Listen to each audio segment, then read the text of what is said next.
Hello and welcome to Swiftly Spoken, a fan-made Taylor Swift podcast in which we break down her lyrics, deep dive into full album retrospectives, and theorise about what may be coming next. As always, we're your hosts Cameron and Lisa, and in this episode we're going to be revisiting Taylor's 5 Stages of Heartbreak playlist to discuss how we feel about her classification of TTPD tracks. So a couple of months ago now we made an episode about these playlists, which were made by Taylor as part of the kind of TTPD promo, and they were like influenced by fan theories, and then obviously released on Apple Music. And in that episode we kind of took a look at each list in depth, kind of concluding in general whether we agreed with the choices that had been made. And to be fair, in comparison to the Midnight's versions of these that were released, they were pretty decent. The kind of classifications were really good, the songs that were included made sense, it didn't feel like tracks were just being shoved there for the sake of streaming. It actually felt like they did tell a full story. So we were very impressed. And we did say that and we were kind of suspected that obviously upon Torture Poet release, these playlists would have Torture Poets featured on them. And we said that if they did, we'd obviously come back and kind of revisit. So obviously that is what we're doing today. So we're going to revisit the playlist, take a look at kind of where each of the Torture Poets tracks, because it's all Torture Poets and anthology tracks, where they were placed, and what our opinions on if they are decent. Right off the bat, I have a bone to pick with Taylor. And I think just this detail shows, I don't know, how this was done. I think, like you said, we were very, very happy with the playlist beforehand. It really did feel like someone had Taylor had sat down, thought about it. Really thought about it. And said, this can go here, this can go here, this can go here. But then the added tracks that were added after the release of the album feel very like, I don't know, a bit random and I'm a bit iffy on. They felt a bit slapped in. First bone to pick is that we're missing a track right off the bat. Peter is not included in any of them. I know, which blows my mind, because it makes that out of all of them, there's an obvious playlist which we'll get to at some point, and it makes sense to be on there. But I believe with the Midnight's ones, there was also, was it Vigilante shit that was missing? True. That is very true. Why? I hate it when things like this happen, because it's just like my brain that is so like organisation, lists, highlighting, it gets so annoyed when little things like this happen. Like when Taylor wears the chevron for every single Midnight show except for one randomly and then goes back to it. It's like, girl, please, why are you not alterning? I don't get it. It really... Yeah. It makes me uncomfortable. So no, I know what you mean. I totally agree. It's like when you're very clinical about it, and especially when like they've done such a good job, you're like, okay, like you've laid the groundwork, it's really solid, let's not fumble it. And I feel like potentially some of these do just feel a bit, I don't know, just placed and maybe not as thought out as pre-Torture Poets, because pre-Torture Poets, they were very solid. If you go back to our episode, if you guys can't remember it, or if you do remember it, that's great. But if you don't, we'll leave a link somewhere around, and you can check it out. We are pretty much in agreement with 90%, I would say. There was a few of them that we wanted to move around, a few that we would have included or excluded, but they were really, really solid, and that's why it's a bit frustrating, and that's why I think we are going to be a bit more picky about these additions. So the first stage of grief and the first playlist is Denial, I Love You, It's Ruining My Life. And obviously now we know where that lyrics come from, which is quite exciting. Right. Whereas before, we didn't really know. We just knew it came off the back of the CD. That was all we kind of knew, and obviously now we know it's from the song Fortnight.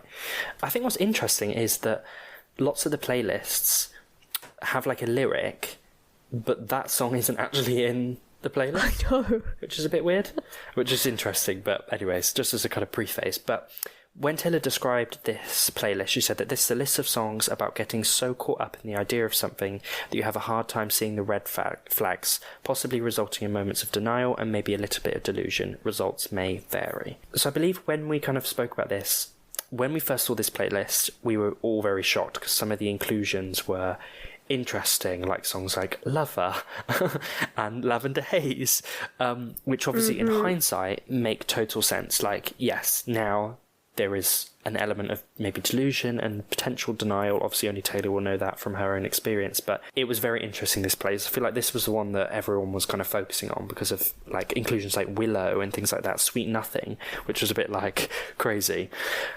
It was actually. That's pretty heavy. I'd forgotten how Yes.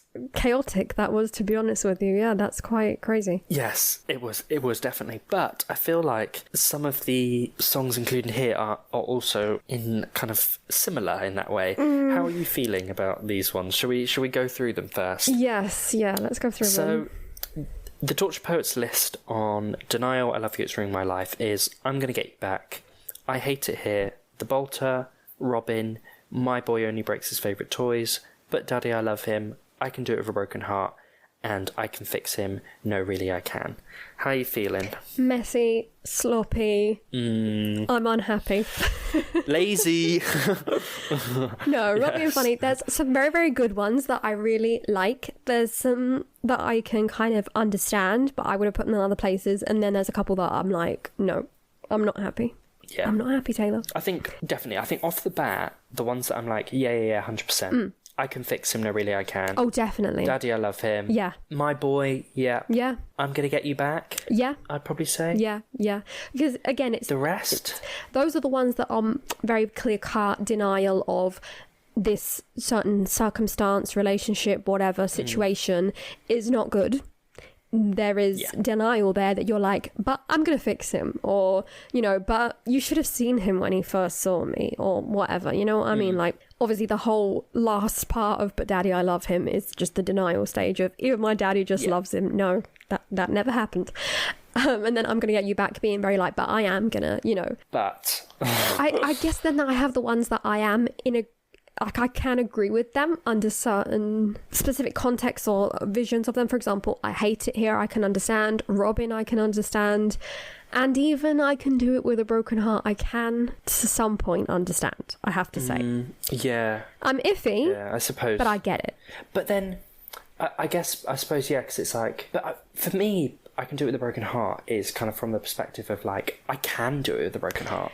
It's a difficult song, and I think it's one that we can get into I Can Do It With a Broken Heart a little bit here, because firstly, at the point of us recording, it is sort of... The new single. Sort of being announced as the new single, not kind of like by Taylor, but by Taylor Nation.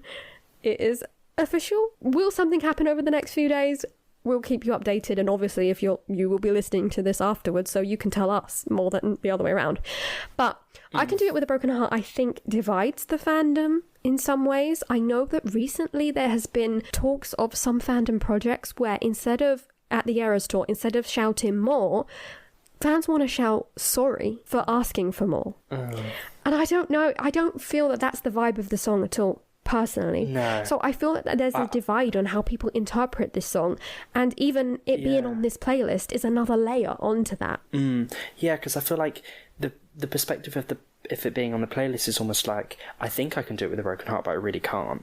Right. Whereas, when I listen to the song, I think of it as, I can do it with a broken heart. Like, I can do it. Like, I am... Yeah, I also agree with you, where when I listen to that song and how I see it, is that there is a certain amount of pride in it. Like, yes, I am suffering, but I'm going to get up and I'm going to do what I have to do, and look at me do it amazingly. Obviously, it is very sad, and it's laced with a lot of, like, very depressing thoughts and lines. I don't know. I don't see it so much as denial, like, you couldn't really, or... I think it's almost quite accepting, really, of your situation. Like, like, I'm so depressed, like it's my birthday. You're not denying.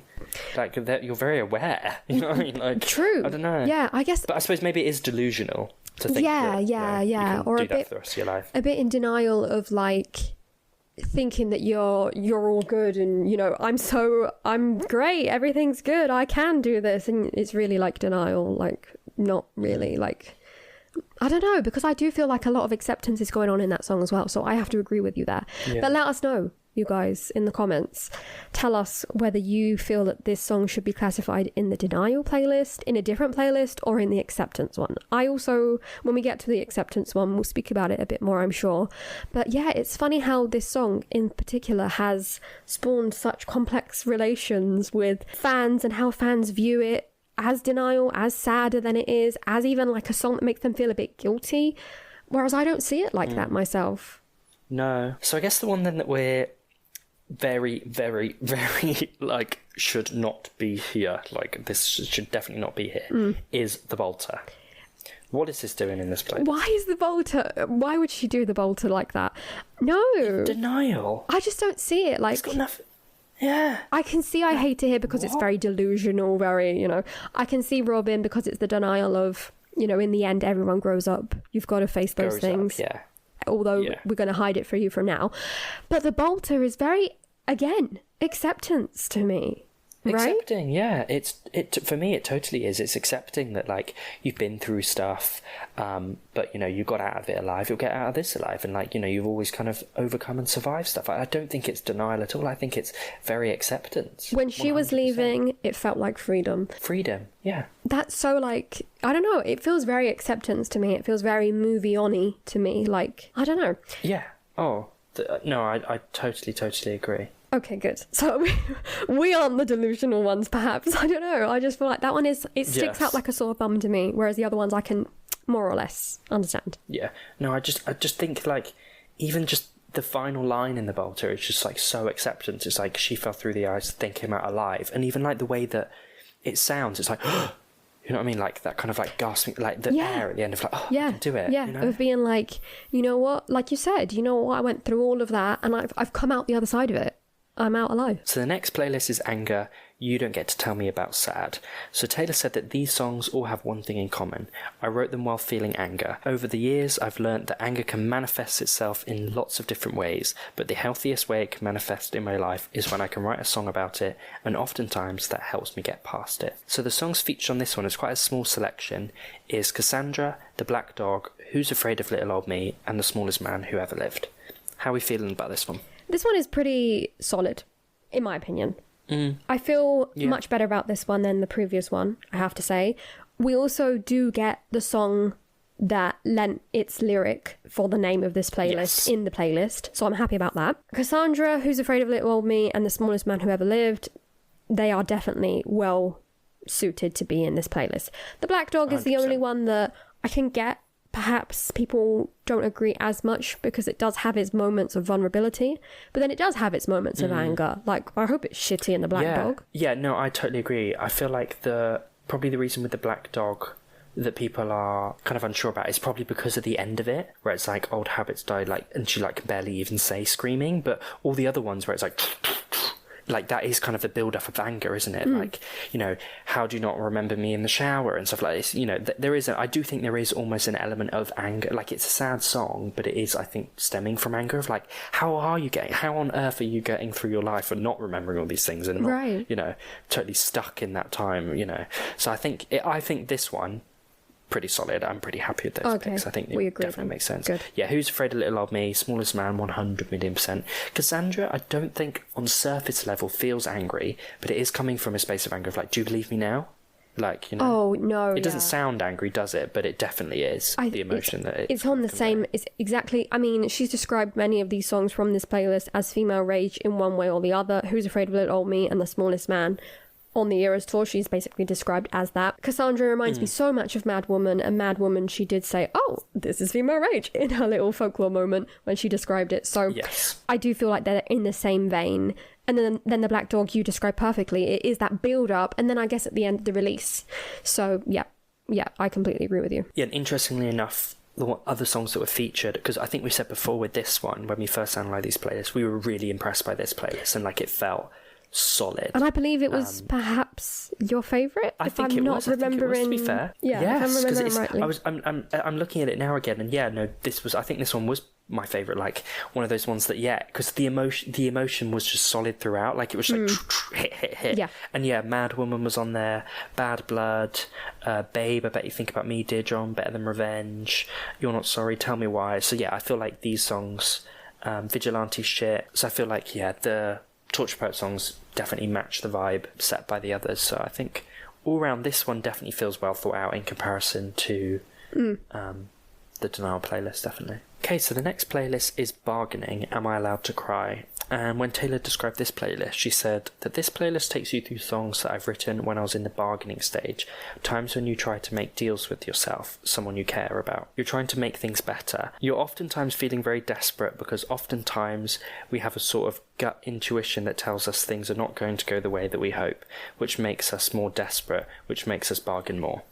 Just to kind of preface before we get into it, I always find reading out Taylor quotes really hard. I feel like sometimes for someone that is like the most impressive songwriter ever, when she sometimes describes stuff, she says it in a very like, I don't know, just like difficult way to read out and repeat. I don't know why. Yeah. Whenever we read out her quotes, I'm always like stumbling over my words because she like repeats words often. Well, it's normal really, because they're transcriptions of like things that she has said rather than quotes, so it makes it exactly. You don't realize when you listen to her because she does explain herself so well, but when you read it back it is a bit like tongue twisting. You're like, huh? Yeah.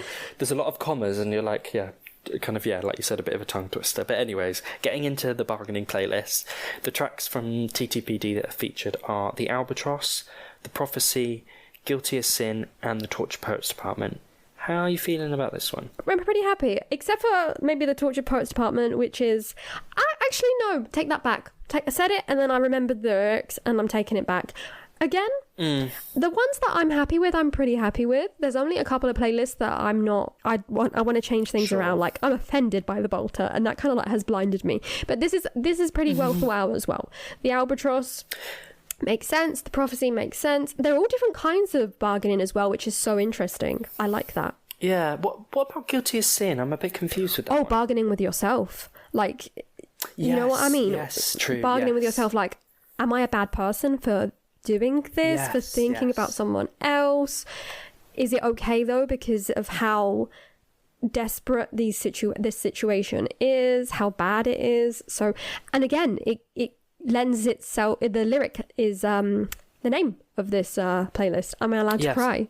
Which is a very bargaining kind of moment in that song. So yeah, no, I'm pretty happy with them. And then what about the Albatross? What's the kind of that? Because that one I was a bit unsure about. Yeah, I feel like in that case it's more like bargaining with the other person, or because the Albatross is a very complex song. But as far as my interpretation is concerned. It feels like she is describing how she may be described to other people, if we're taking Taylor as, or the narrator, shall we say, of this song. Yeah. She's a bad omen. You don't want to get involved with her. But then she can protect you because she has been there and done that. And she can tell you it's not the end of the world if something, like akin to what she has lived through happens to you. So I guess the bargaining could be something like... pros and cons of... Yeah, like... bargaining with the other person, like when the sky falls down on you and no one else, I will be there for you. Is that a bargain you're willing to take, but you have to accept? It's a bit like peace in a way. Like you have to accept I'm a bad omen, but I could also be your saviour. Which, interestingly enough, is also featured on this playlist. Oh, there you go. It's one of the songs featured on there. It all connects. Yes, that totally makes sense. Okay, that's good. Because some of the other tracks... This one was also quite interesting because this one had Renegade, which we both said was a really, really good, solid pick. The Story of Us, Better Man, Come Back Be Here, Say Don't Go, Death by a Thousand Cuts, Peace, This Me Trying, The Great War, really solid playlist as well. Cornelia Street, The Afterglow. So that's interesting that you said that about Peace because that one's also featured. So I think these ones, definitely with your kind of explanation, because initially I was like, Guilty as Sin? I was like, huh? But that makes sense, like you said, with yourself.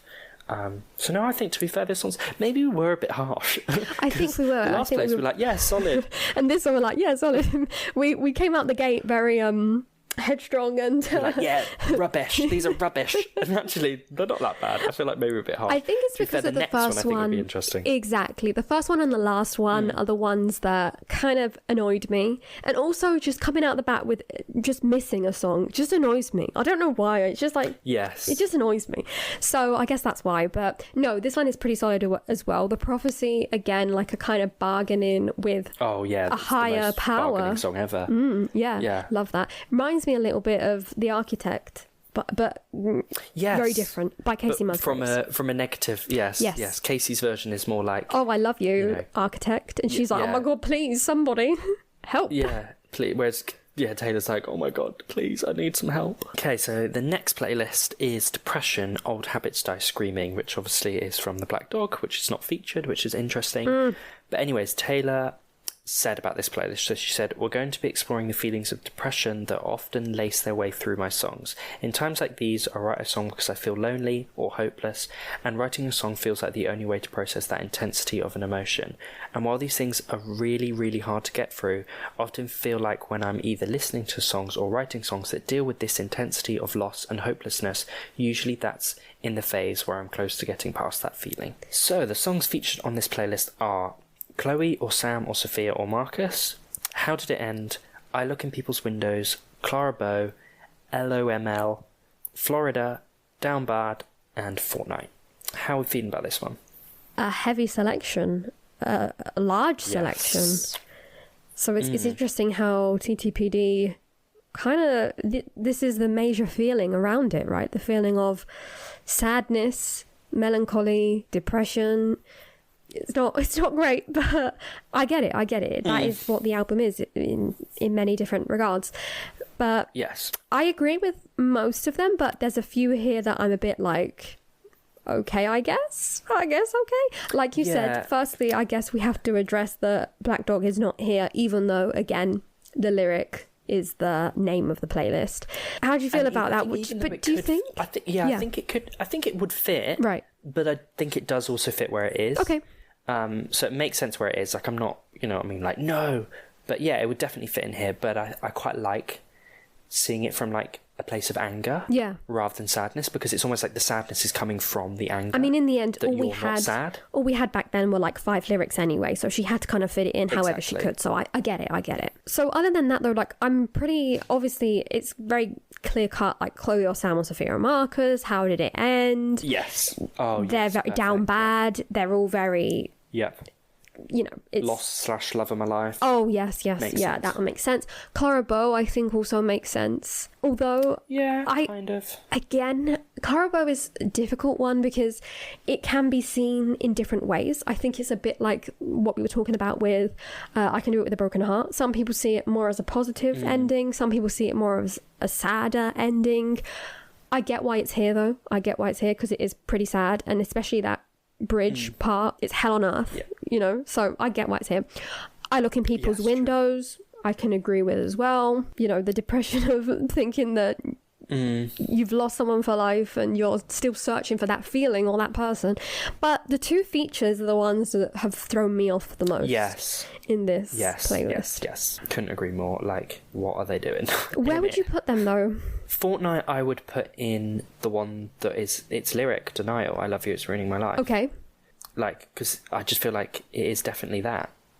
And also, I think more than Denial, it makes sense with Delusion, especially with the rest of the story that is presented to us, because it's like, okay, so for that fortnight, you thought everything was magical and amazing, but really, it really wasn't. It obviously wasn't. That was the delusion that led to the rest of the pieces of the puzzle coming together in TTPD, right? So yeah, I see where you're going with that. And Florida? I think Florida is quite a hard one. Yeah, Florida's one of those ones that I feel like you can't really classify. It's hard because I think it's a mix. What would it fit in? Mix of different things, honestly. I Need to Forget, so Take Me to Florida it is in part denial as well. Like, you don't want to, you're denying, like, it's a bit like I Hate It Here in that sense. Like, I don't want to be here, so I'll go somewhere else. I don't want to be here, so I'm going to run away to Florida. But then I guess it is a bit depressing as well, because what is described happening in Florida is very, you know, depressing. But then again, it also has a little bit of acceptance to it, even. I was thinking that there's more acceptance to Florida than sadness. I feel like one of the ones that I think should be in here is, like, I Hate It Here. Instead of... Like, I feel like that would fit instead of Florida, but I suppose it does fit where it is, though, doesn't it? I guess... Again, like we were saying, some of these songs obviously will have overlapping... Crossover. Yeah, sentiments to them, because, like, you know, even when you feel one way, you don't always feel just one way. You have, like, a mix of emotions, so it makes sense that in one song, various emotions can be present. It's just which one we feel is highlighted the most. Yeah, I Hate It Here could very easily be in here as well, because it is kind of like... Because it's definitely sadness. Hopelessness, loneliness. I'll save all my romanticism for my inner life, because it's sad out here. It's horrible. So I get what you mean. I do feel like this one, to be fair, in comparison to the last two, which did feel quite solid, yeah, there is a couple that maybe are just a little... Because even, I don't know, Clara Bow I'm still a bit about. Like, it makes sense, but I think the inclusion of Florida and Fortnight, for me, they just do not fit this playlist at all. When you look at what else is in there, we've got All Too Well, Last Kiss, White Horse, Carolina, Champagne Problems, You're Losing Me, My Tears Ricochet, Bigger Than the Whole Sky. You know what I mean? Like, we've got some heavy hitters. I do feel like Florida does remind me. What are you doing in there? Florida does remind me Carolina. a little bit of Carolina. Yeah. So I guess because we're talking about states of America, maybe. Yeah, maybe and like burying bodies and things like that. True. I watched them all slip into the swamp kind of thing. They're both on that level. But Florida up against like You're Losing Me, Epiphany, All Too Well, Last Kiss, like, it's just not in that category for me. I don't know. I just feel like it just sticks a little bit out like a sore thumb. This one. And I guess the abandoned song, Peter, this would be the playlist for me. Yes, right. This would. Okay, oh, good. Yes. Yeah, 100%. That's what I mean. Like Peter. Okay, whatever. It's so sad. But Florida, like, what are you doing here? Like, Peter should be in here. Like, Peter is so unbelievably sad. That bridge. Every time I listen, it's just like I literally rewind it every time I listen because I'm like, it's so tragic. It's just so. It really is so tragic. You know what I mean? But the woman who sat by the window has turned off. The woman that sat by the window. That light. Has turned out the light. Literally, it's like. Yeah, oh God, goosebumps, crying, everything. No. Yeah, because love's never lost when perspective is earned, and you said you'd come and get me, but you were 25. And the shelf life of those fantasies has expired. Yes. Oh, such good lyricism. Such a tragic story. It's one of those stories that are like, they hurt even more than when someone is like horrible and leaves you. You know what I mean? It's like, you just couldn't work it out. And that it just didn't work. Yeah, it's just fate. Like no one even did anything wrong. How did it end? Worse, isn't it? Is very. How did it end? And Peter, for me, are just they go hand in hand. They tell one in the same thing, and that's why it should be here. Like, how could we skip it? Who was in charge of this? I know. Who didn't add it? Yes, I know. Clearly someone had forgot how many songs were on Torture Poets. And they were like, how many are on here again? Okay, so the next and final playlist is Acceptance, I Can Do It With a Broken Heart, which interestingly is not featured in this playlist. But before we get in, Taylor said about this playlist, we finally find acceptance and start moving forward from loss or heartbreak. These songs represent making room for more good in your life, making that choice, because a lot of times when we lose things, we gain things too, which I think is a really nice quote. And that is the description of the bolter. I'm sorry, I will fight someone on this. That's the description, like, you find acceptance, you can start moving forward, she's got the best stories, you can be sure, and you go forward from it. You've lost things, but you gain stuff. Exactly, all the experience, and you feel like freedom. I'm sorry, I'll throw hands to Taylor on that. I couldn't agree more. But quickly, we'll list the ones that are on here. So we've got So High School, Thank You Amy, The Manuscript, The Alchemy, Fresh Out the Slammer, and So Long London. How are we feeling about these? It's an interesting batch for sure, because I do feel like there are a few of these that could have been put in other playlists, again depending on how you frame them, which I get. Like, there's some songs that, depending on how you interpret them and frame them, you can either add one way or the other, like we said previously. For example, Thank You Amy, a lot of people might think that should be in the anger playlist, and I would get that, because they're obviously like the moments where she's like, F you, Amy, and she screams it out loud and the blood is gushing. But in the end, I do understand that it's an acceptance, because at the end you get that. You have that bridge, and it's like, thank you. Like, if it wasn't for you, I wouldn't have all these things. Yeah, no. I think the overriding emotion there is definitely acceptance. Yeah, definitely. Just because of that ending, really. Yeah. Yeah. And then there's other more clear-cut ones. I definitely think Fresh Out the Slammer is. Yeah, I guess so. It is most of it. Again, you've got to reframe it a little bit, because if you look at it in the context of TTPD, we know what comes next, and it's not. She wasn't. It's definitely not gaining. Exactly. Yes, it's a double loss. She wasn't going to be all right. She hadn't done her time. Out of the oven and into the microwave. Exactly. Yes, exactly. But when you take it as a song, as it is it's going to be all right. I did my time. And that is like the acceptance of, toss the ashes off the ledge and moving forward from that moment. So I get that one, for example. Obviously, then we have the lovey-dovey romantic ones, because where else are we going to slap them? So High School. Yeah. That's what I mean. Like, I feel like it kind of does fit. Like, So High School, like, there's no loss there. It's all gaining and fun, but realistically, where else are we going to shove it in? Denial, you know what I mean? Like, so it makes sense why it's been included here. And even like the alchemy and stuff.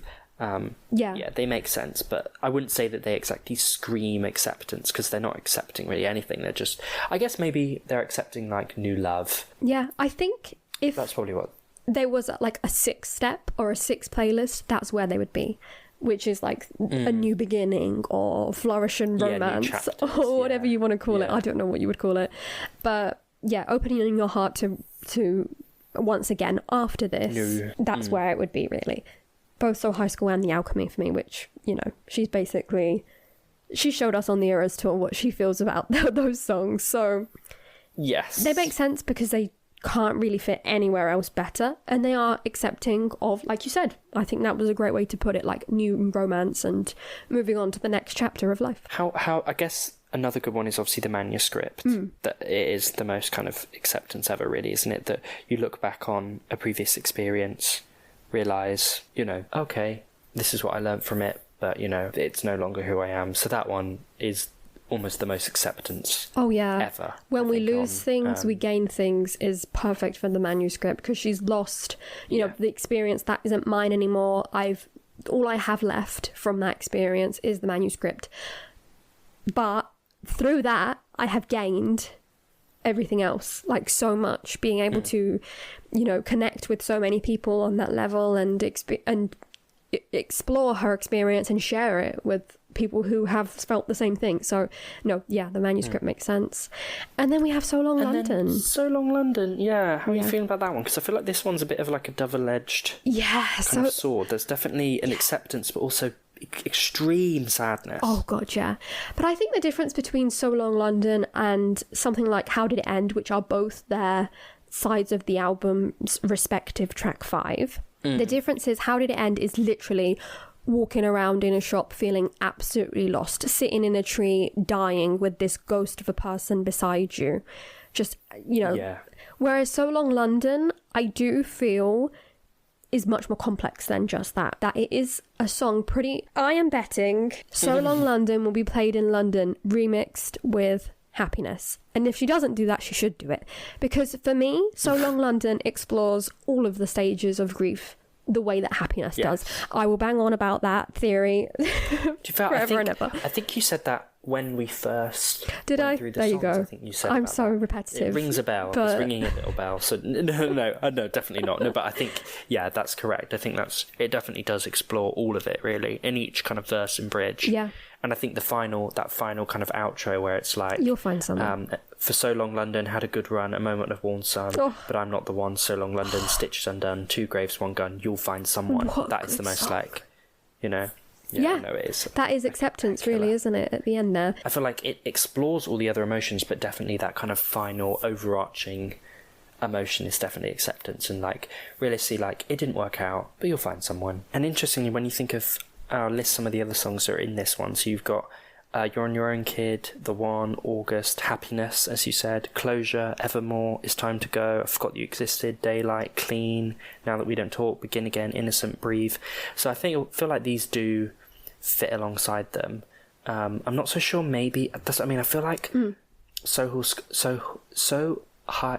I'll say it right in a minute. So High School is probably the one that actually stands out the most up against these, because a lot of them aren't really very lovey-dovey. They are more... Yeah. But I suppose Begin Again, it's got a similar kind of vibe to Begin Again, so... I guess so, yeah, because that is, again, like how you described So High School, like the opening up to the acceptance of a new kind of like period in your life, and the acceptance of love again, which and when is it's all kind of tentative and so no, I think it's good. I think now that we've done these, initially I was a little bit like no, but there are definitely some that are incorrect. That's true. But I think agree. in comparison to those Midnights ones, I just feel like were just wrong. Oh wow, there's just so many things, and not even just the Midnight songs, it was everything, wasn't it, across another thing that we have explored, all of the different pens and what we thought about the different playlists, so we'll link that one as well.